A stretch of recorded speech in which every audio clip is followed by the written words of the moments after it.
என்னம்மா லக்ஷ்மி, உங்க 2 பேருக்குள்ள ஏதாவது ப்ராப்ளமா?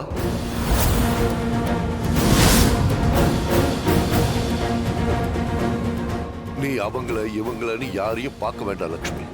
என்கிட்ட பேசு. எதையும் மறைக்காம என்கிட்ட சொல்லு. நான் ரிஷியோட அம்மாவோட அப்பா. அது மட்டும் இல்லாம ரிஷியோட அப்பாவுக்கு பாஸாவும் இருந்திருக்கு. எதுனாலும் சொல்லு, எல்லாத்தையும் நான் சரி பண்றேன். இப்பவே, இந்த நிமிஷமே.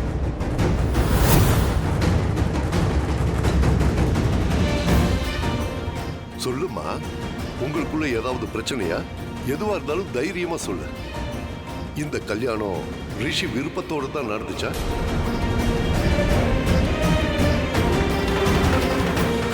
அவன் உன்னை விரும்புறானா? அவன் உன்னை லவ் பண்றானா? அவளை விரும்புறது, லவ் பண்றதெல்லாம் கூட விடுங்க. அவ முகத்தை கூட என்னால பார்க்க முடியாது. ஒரு நிமிஷம் கூட என்னால அவளை பொறுத்துக்க முடியாதுமா. அப்ப ஏன் கல்யாணம் பண்ணிக்கிட்ட? நான் வெளிப்படையாவே கேட்கிறேன். இந்த கல்யாணம் நடந்ததை நினைச்சு நீங்க வருத்தப்படுறீங்களா? இல்ல, நான் ஏன் கேட்கிறேன்னா, இந்த கல்யாணம் அவசரமா நடந்துச்சு. அதாவது நீங்க 2 பேரும் ஒருத்தர் புரிஞ்சுக்க நேரம் ஒதுக்கப்படல, அப்படித்தானே? ஆக்சுவலி என்ன நடந்தது? பேரு லக்ஷ்மியா? நான் லக்ஷ்மி கிட்ட பேசுறேன். என்ன விஷயம்? இல்ல, எங்களுக்குள்ள எந்த பிரச்சனையும் இல்ல. எல்லாம் நல்லா தான் இருக்கு. நீங்க நினைக்கிற மாதிரி எதுவும் இல்ல தாத்தா. மாம், நானா ஒண்ணு லக்ஷ்மியை கல்யாணம் பண்ணல. நீங்களும் டாடும் சேர்ந்து வற்புறுத்தி தான் இந்த கல்யாணத்தை பண்ணீங்க. நீங்க சொன்னதால நான் பண்ணிக்கிட்டேன். அப்படியா? உனக்கு வேணாம்னா மறுத்திருக்கலாமே. மாம், நான் உங்க பேச்ச மறுக்க மாட்டேன்னு உங்களுக்கே நல்லா தெரியும். நீ ஏன் மறுக்க மாட்ட? என்ன நீங்க என்னோட மாம். அப்புறம் ஐ மீன், நீங்க எதை யோசிச்சாலும் அது இந்த ஃபேமிலியோட நல்லதுக்காகன்னு எனக்கு தெரியும். ஏன் நல்லதுக்காக யோசிப்பீங்க? எக்ஸாக்ட்லி ரிஷி. அதனால நான் சொல்றபடி நீ செய். லக்ஷ்மியை கூட்டிட்டு இந்த ஹனிமூனுக்கு போ. மாம், நீங்க ரிஷி, நான் இன்னும் முழுசா பேசி முடிக்கல. கீழே நிறைய கெஸ்ட் இருக்காங்க. எல்லாரும் முன்னாடியும் ஹனிமூனுக்கு போக மாட்டேன்னு சொல்லிட்டு வந்திருக்கேன். அதுக்கு முன்னாடி வேற நகை காணாம போய் கலாட்டாவாயிடுச்சு. எல்லாருக்கும் தெரிஞ்சு போச்சு Lakshmi is a middle class girl. She belongs to middle class family. இந்த நிலைமையில நீ அவ கூட ஹனிமூன் போக மாட்டேன்னு சொன்னா தேவையில்லாத வதந்தி பரவும். லுக், நம்ம ஃபேமிலியை பத்தி தேவையில்லாம வெளியே என்னென்னவோ பேசுவாங்க. அது எனக்கு சுத்தமா பிடிக்காது. ஒரு மிடில் கிளாஸ் பொண்ணை ஏன் உனக்கு கல்யாணம் பண்ணி வச்சோங்கிற உண்மையை தெரிஞ்சுக்க முயற்சி பண்ணுவாங்க. அது என்னங்கிற ரகசியத்தை யாருக்கும் தெரிய விடாம நாம தான் காப்பாற்றணும். சரி, நீ கொஞ்சம் என் கூட வா.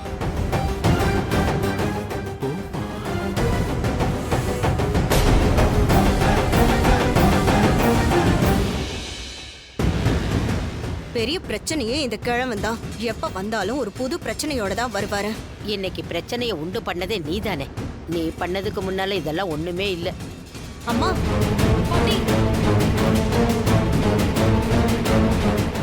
தாத்தா வந்துட்டா அவ்வளவுதான். நீலம் சித்தி கூட பேச மாட்டாங்க. அவங்களே அவர் எதிர்க்க பேசலன்னா யாராலையுமே எதுவுமே பண்ண முடியாது. இந்த பேச்சு இன்னும் வளர்ந்ததுன்னா உன் அப்பாவை லக்ஷ்மி வீட்டுக்கு அனுப்பி கல்யாண பேச்சை நடத்தினது நாம தாங்கிற விஷயம் உன் தாத்தாவுக்கு தெரிய வந்துடும். லக்ஷ்மிய உனக்கு ஏன் மனைவியாக்கணுங்கிற காரணமும் அவருக்கு தெரிய வந்துடும். இந்த உண்மையெல்லாம் அவருக்கு தெரிய வந்தா உன் அப்பாவை ஒன்னும் சொல்ல மாட்டாரு. இத பண்ணது நாம தான்னு உன் தாத்தா ஈஸியா கண்டுபிடிச்சிடுவாரு.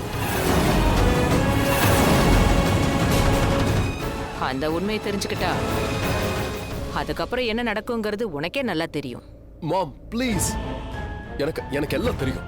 ஆனா லக்ஷ்மி கூட honeymoon not possible mom. And நீங்க யாரும் தயவு செஞ்சு ஃபோர்ஸ் பண்ணாதீங்க. நீங்களும் டாடும் சொன்னதுக்காக மட்டும்தான் நான் லக்ஷ்மியை இம்ப்ரெஸ் பண்ணேன். நான் அவகிட்ட நல்ல விதமா பழகினேன், ஷாமா நடந்துகிட்டேன். அவளை எந்த லெவலுக்கு கொண்டு போனேன்னா அப்ப அவளுக்கு என்ன தவிர வேற யாரையும் தெரியல. சொல்ல போனா நான் பண்ணதான் தப்பு. எனக்கு லக்ஷ்மியை பிடிக்காது. அந்த விஷயம் எனக்கும் நல்லா தெரியும் ரிஷி. உன்னை எல்லாருக்குமே பிடிக்கும். anyone can fall in love with you. எங்களுக்காக இவ்வளவு தூரம் செஞ்சுட்டேன். இந்த ஒரு காரியத்தையும் செய்ய ப்ளீஸ் ஹனிமூனுக்கு கிளம்பி போ, எங்களுக்காக. மாம், நாட் அகைன் ப்ளீஸ். ஒருவேளை நீங்க சொல்ற மாதிரி நான் லக்ஷ்மி கூட ஹனிமூனுக்கு போனாலும் அங்கேயே உயிருக்கு ஆபத்து இருக்காதா என்ன? ஏன்னா உனக்கு ஒவ்வொரு நொடியும் ஆபத்து இருக்குன்னு ஜோசியர் ஏற்கனவே சொல்லிட்டாரு ரிஷி.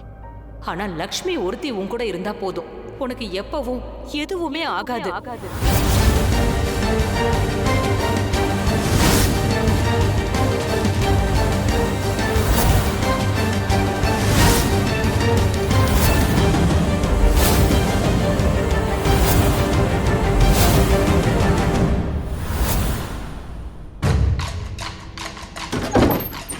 பார்த்து நடங்க.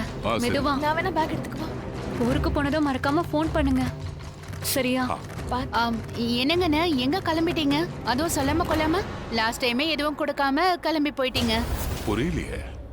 ஐயோ, இதையும் தெளிவா சொல்லணுமா உங்களுக்கு? லக்ஷ்மிக்கு கல்யாணம் பண்ணி வச்சாச்சு.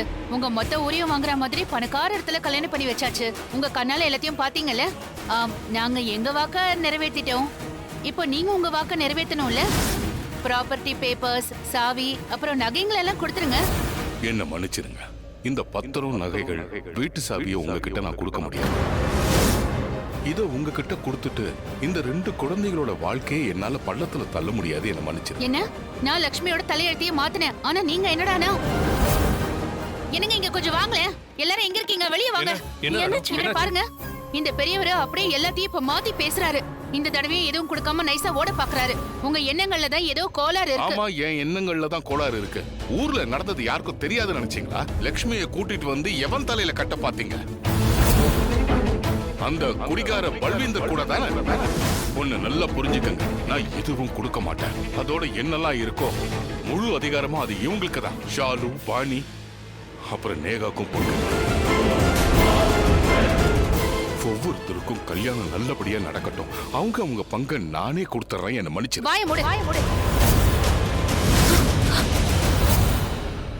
மவுத் க்ளோஸ். மரியாதை கொடுத்தா தலைமையில ஏறி உட்கார்ற?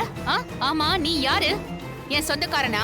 இந்த பசங்களுக்கு உறவுக்காரனா? இல்ல, நான் தான் இவங்களுக்கு சொந்தக்காரி. நான் தான் இவங்களுக்கு சித்தி. இவங்களுக்கு என்ன கொடுக்கணுமோ நானே பிரிச்சு கொடுத்துக்கிறேன். நீங்க பண்ண லட்சணம் எல்லாமே தான் தெரியும். நான் வேணா என் தகுதியை மறக்கலாம், ஆனா நீங்க மானம், மரியாதை, கௌரவம் எல்லாத்தையும் மறந்து என்ன செஞ்சீங்க? லக்ஷ்மிக்கு பதிலா நேகாவை மனவரையில உட்கார வச்சுக்க.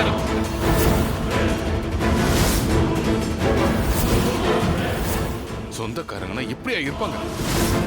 அதோட இன்னைக்கு நேகா நெக்லஸ திருடி அந்த பழிய லக்ஷ்மி மேலதான் போட பார்த்தா சொந்தம் சொல்லிக்க வெக்கப்படணும்.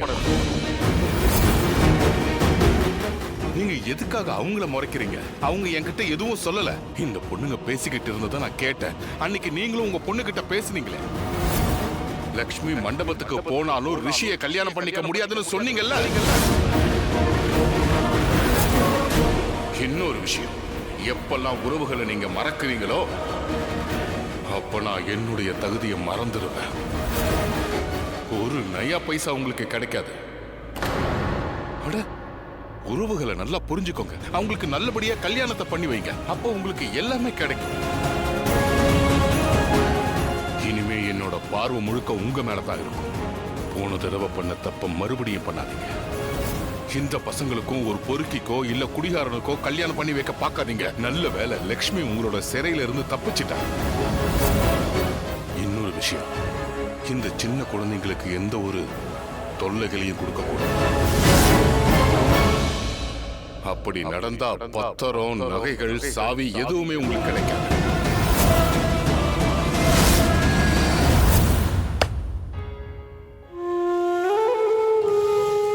வரம்மா, நல்லாரு, நல்லாரு.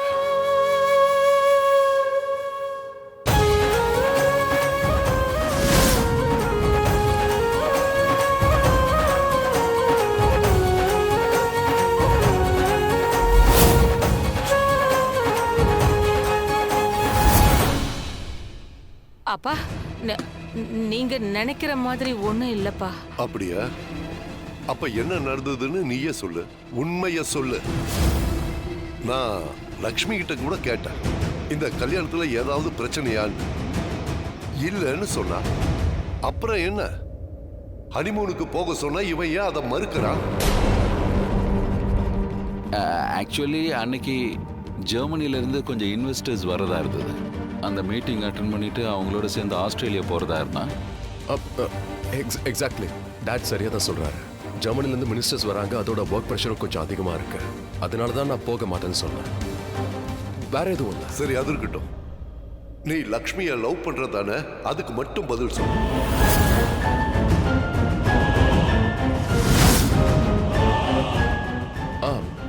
அது கல்யாணம் பண்ணியாச்சுன்னா அஃப்கோர்ஸ். பண்றியா இல்லையா?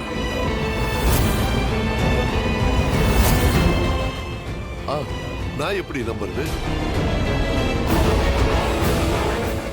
என்ன சொல்றீங்க? இதுல உங்களுக்கு ப்ரூஃப் வேணும்னு சொல்றீங்களா? கொடுக்க முடியுமா? அப்படின்னா இப்ப என் முன்னாடி லக்ஷ்மியை ப்ரப்போஸ் பண்ணு.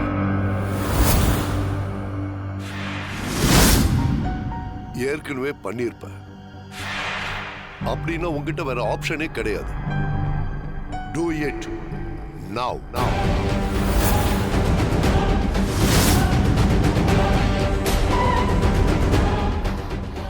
ரிஷி, உனக்கு தான் கல்யாணம் நடந்து முடிஞ்சிருச்சுல, அப்புறம் ஏன் வெக்கப்படுற? ப்ரப்போஸ் பண்ணுப்பா. Do it.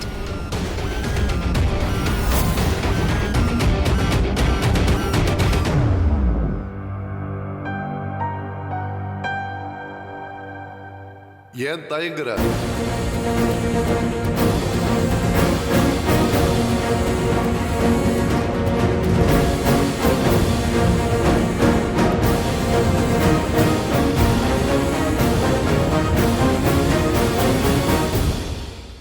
நான் எப்படி முட்டி போட்டு உட்கார்ந்துருக்கேன்னா, நான் உன்னை எந்த அளவுக்கு விரும்புறேன்னு உனக்கு தெரியணும். எப்பவும் நான் உன்னை என் கண்ணுக்குள்ள வச்சு பத்திரமா பார்த்துப்பேன். நீதான் நான் உன்னை உயிருக்கு உயிரை காதலிக்கிறேன். இதுக்கப்புறமும் காதலிப்பேன்.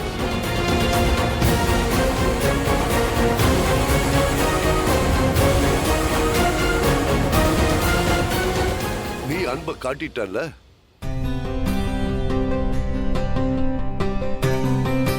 லக்ஷ்மி உன்னை மனப்பூர்வமா விரும்புறா. You are so lucky. Neelam, ஒரு விஷயம் சொல்லவா? நீ என் கல்யாணத்துக்கு அவசரப்பட்டன்னு இப்ப எனக்கு தெளிவா புரிஞ்சிருச்சு. இப்படி ஒரு பொண்ணு கிடைக்க மாட்டா. அவ கண்ணை பாரு, ரிஷிய எவ்வளவு விரும்புறான்னு தெரியும். இன்னைக்கு இவ வாயை திறந்து ஒரு வார்த்தை கூட பேசல, ஆனா எல்லாத்தையும் பேசிட்டா. ரிஷி, நீ ரொம்ப லக்கி, ரியலி லக்கி. இப்ப உண்மையான குற்றவாளி நீதான் வீரேந்தர். உன்னாலதான் இன்னைக்கு ரிஷி ஹனிமூனுக்கு போக மாட்டேன்னு சொல்லியிருக்கான். நீ அவனை கொஞ்சம் ஃப்ரீயா விட. அவன் வாழ்க்கைய சந்தோஷமா வாழட்டும். சுதந்திரமா விடு. ரிஷி, நீ ஒரு 4-5 நாளைக்கு எல்லா விஷயத்தையும் மறந்துடு. எல்லா வேலையும் இவன் பார்த்துப்பான். நீ கிளம்பு, போயிட்டு வாங்க. அட, நீ அவளையே பார்த்துட்டு இருக்க, இங்க நான் பேசிட்டு இருக்கேன்ல. என் பேச்ச நல்லா பதிய வச்சுக்கோ. இது நடக்கும். வாழ்க்கையில நீ நிறைய விஷயங்களை கத்துட்டு இருப்ப. ஒரு விஷயத்தை எங்கிட்ட இருந்து கத்துக்க. வாழ்க்கைக்கு வேலை ரொம்ப முக்கியமானது தான், ஆனா குடும்பம் அதை விட ரொம்ப முக்கியமானது. அதை மட்டும் மறந்துடாத. இத ஞாபகம் வச்சுக்கோ. முதல்ல லக்ஷ்மியோட கிளம்பு, சிம்லாவுக்கு போ. அங்க எதை பத்தியும் கவலைப்படாம சந்தோஷமா இருங்க. சரிதானே வீரேந்தர்? நீங்க சொல்றது சரிதான் சார். மாமா, நாளைக்கே கிளம்புங்க. நீங்க சிம்லாவுக்கு போறீங்க. அங்க எல்லாம் ரெடியா இருக்கும். ஹோட்டல்ல இருந்து கார் வரைக்கும் எல்லாம் தயாரா இருக்கு. சரியா?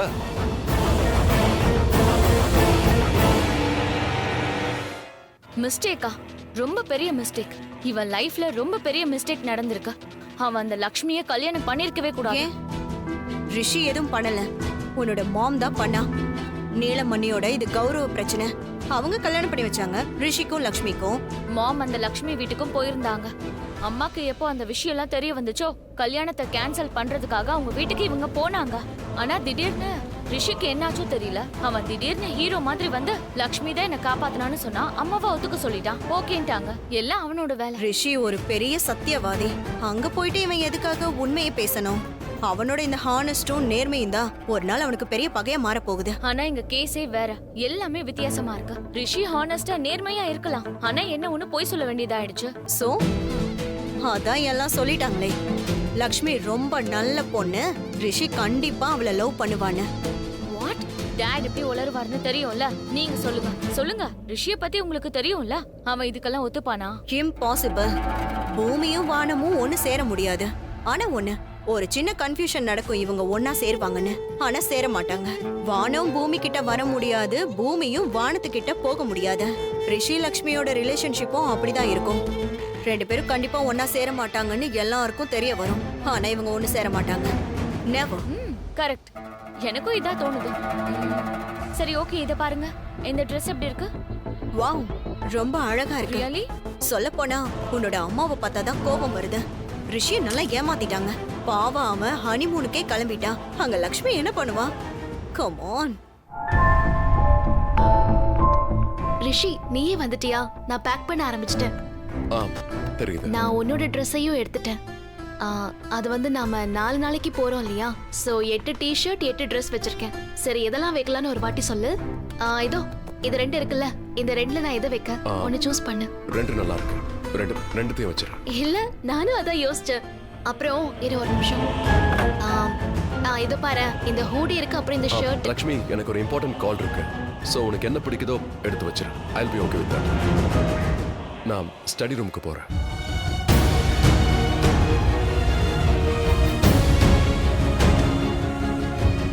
என்னமோ தெரியல, இன்னைக்கும் இவர் கொஞ்சம் மூட் ஆஃபா தான் இருக்காரு. எதுக்கு திடீர்னு கிளம்பி போயிட்டாரு? இன்னைக்கு ராத்திரியும் தூங்கி இந்த ரூமுக்கு வரமாட்டாரா? என் மேலதான் தப்பு. நான் தான் அவரை மூட் ஆஃப் பண்ணிட்டேன். வளவளன்னு அவர்கிட்ட நிறைய கேள்வி கேட்டுட்டேன். ஆனாலும் நான் கேட்டுதானே ஆகணும்.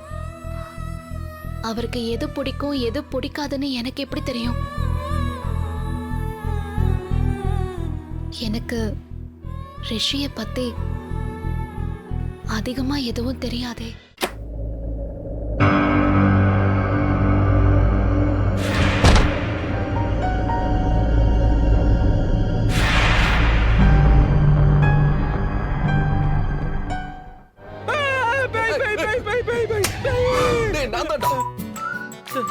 பைத்தியமா பிடிச்சிருக்க உனக்கு? பேய் ப்ரோ, ஐ மீன் ரிஷி ப்ரோ, எப்படியா வருவீங்க? தினமும் என் ரூம்ல தான் தூங்குவீங்களா? நீங்க உங்க ரூமுக்கு போய் தூங்குங்களேன். அது இப்ப என்னோட ரூம் இல்லடா, ஸ்டோர் ரூம் ஆயிடுச்சு. இப்ப அங்க பேக்கிங் ஒர்க் நடந்துகிட்டு இருக்கு. உள்ள நுழைச்சாலே கேள்வி மேல கேள்வியே கேக்குறா. இது ஓகேவா? இது உங்களுக்கு பிடிச்சிருக்கா? இதை எடுத்து வைக்கட்டுமா? பேக் பண்ணட்டுமா? டிபிக்கல் வைஃப் மாதிரி நடந்துக்கிறா. And I can't take it man, so annoying. எப்போ இரிட்டேட் பண்றா. ப்ரோ, அவங்க உங்க வைஃப். டேய் ஆயுஷ், இதுல என்ன இருக்கு? உங்களுக்கு பிடிச்சது தானே அவங்க கேக்குறாங்க. ஆனா எதுக்காக கேட்கணும்? எனக்கு பிடிச்ச ட்ரெஸ் நான் எடுத்துக்க போறேன். ஆப்வியஸ்லி எனக்கு பிடிச்ச ட்ரெஸ் மட்டும் தான் கபோர்ட்ல வச்சிருப்பேன். பிடிக்காத வைக்க எனக்கு பைத்தியமா? யாரா இவன்? ஜஸ்ட் எடுத்து வச்சா போதும். பேக்கிங்னா அவ்வளவுதானே. ஆனா அப்படி இல்ல. மேடம் என்ன ஒரு பெரிய எக்ஸிபிஷனை வச்சிருக்காங்க. அதோட क्वेश्चन மேல क्वेश्चन கேட்டு இரிட்டேட் பண்ணிக்கிட்டே இருக்கா. என்ன பத்தி தெரியும்ல, உனக்கு தெரியும்ல, நான் ஒரு மூடி டைப். சிடு மூச்சு இப்படி தொல்லை பண்ணா எனக்கு பிடிக்காது. எனக்கு எல்லாம் தெரியும் ரிஷி ப்ரோ. நான் ஆயுஷ் உங்க கூடவே இருந்திருக்கேன். ஆனா லக்ஷ்மி இப்பதான் வந்திருக்காங்க. அவங்களுக்கு உங்களை பத்தி எதுவும் தெரியாதுல்ல. நீ எனக்கு புரிய வைக்கிறியா? ஆயுஷ் உனக்கே நல்லா தெரியும் லக்ஷ்மியை கல்யாணம் பண்ணிக்க எனக்கு விருப்பமே இல்லை. சோ மறுபடியும் அதுக்கு ட்ரை பண்ணாத. சரி ரிஷி ப்ரோ, இனி சொல்லல. ஆனா எதுக்கு இப்படி கோவப்படுறீங்க? அதுதான் வேண்டாங்கிறேன். எதுக்கு இப்ப தேவையில்லாம டென்ஷன் ஆகிட்டு? இது ஒரு சிம்பிள் விஷயம். அவங்க முயற்சி பண்றாங்க, பண்ணட்டுமே. You be cool. என்ன பண்றாங்க? Dress செலக்ட் பண்றாங்க. நல்லது தானே, சொல்லிடுங்க. லக்ஷ்மி, இந்த கலர் நல்லா இருக்கு, வெரி குட், வெரி நைஸ். 2 நாளைக்கு இந்த Dress சைடுல வை. இந்த கலரா பிடிக்கல, வேண்டாம் வேண்டாம். டிராவல் பண்ணதான் இதெல்லாம் புரிய வரும் ப்ரோ. எதுக்கு இவ்வளவு காம்ப்ளிகேஷன்ஸ்? ஏற்கனவே தலைக்கு மேல டென்ஷன், இதுல இந்த டென்ஷன் வேறயா? கூலா இருங்க, கூல், பி கூல். ஓகே, சில் பண்ணுவீங்களா? போங்க. Okay, love you bro, I love you. என்னடா பண்ற?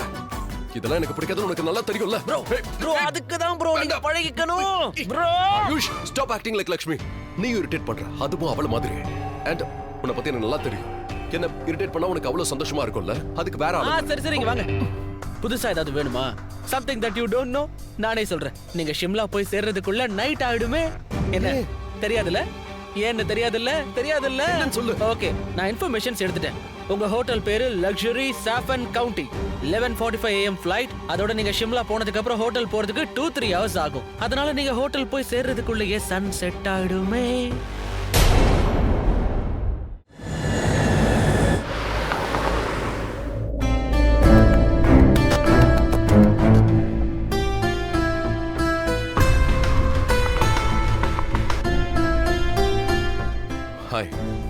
have a book. Yeah, let me check. Mister Rishi Oberoi, Yeah. Welcome to our hotel sir. நாங்க உங்களுக்காக தான் வெயிட் பண்ணிட்டு இருக்கோம். Please come.